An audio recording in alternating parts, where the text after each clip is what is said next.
spoke for itself, most often to complain. The episode that became known as Hillary's Hoax took place in her sophomore year when she tried out for cheerleading. Her face and hair and figure were right enough, and she surely had the mouth. She made the squad easily, and then she stunned everyone by turning it down. She said she just wanted to prove that she could do it. She said she had no intention of yammering and bouncing in front of empty bleachers, which was usually the case. And anyway, she hated sports. As for Wayne Parr, he was her boyfriend. Mouth-wise, he was her opposite. He seldom opened his. He didn't have to.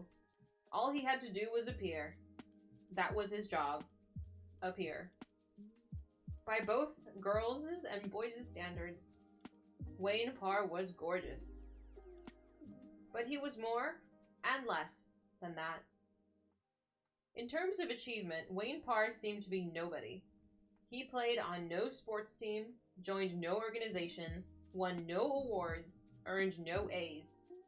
He was elected to nothing, honored for nothing, and yet, though I did not realize this until years later, he was Grand Marshal of our daily parade.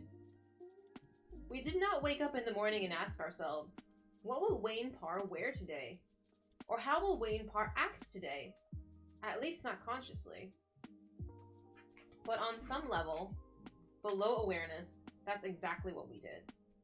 Wayne Parr did not go to football and baseball games, and by and large, neither did we. Wayne Parr did not ask questions in class, or get worked up over the teachers and pep rallies, and neither did we. Wayne Parr did not much care, and neither did we. Did Parr create us? Or was he simply a reflection of us? I didn't know.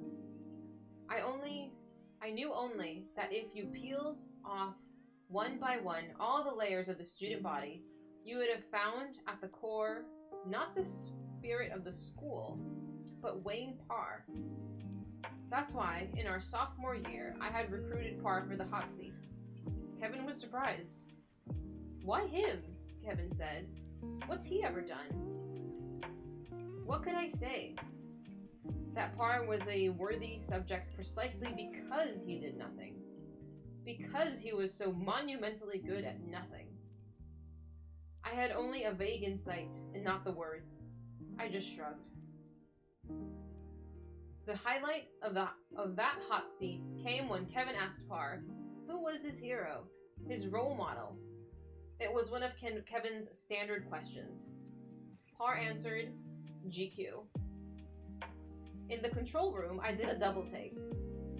Was the sound working right? GQ? Kevin repeated dumbly.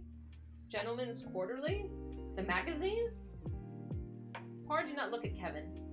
He looked straight at the camera. He nodded smugly. He went on to say he wanted to become a male model. His ultimate ambition was to be on the cover of GQ. And right there, he posed for the camera. He had that disdainful model look down pat. And suddenly I could see it. The square jaw as the corner of a cover. The chiseled cheeks, the perfect teeth and hair. That, as I say, took place toward the end of our sophomore year. I thought then that Wayne Parr would always reign as our Grand Marshal. How could I have known that he would soon be challenged by a freckle-nosed homeschooler?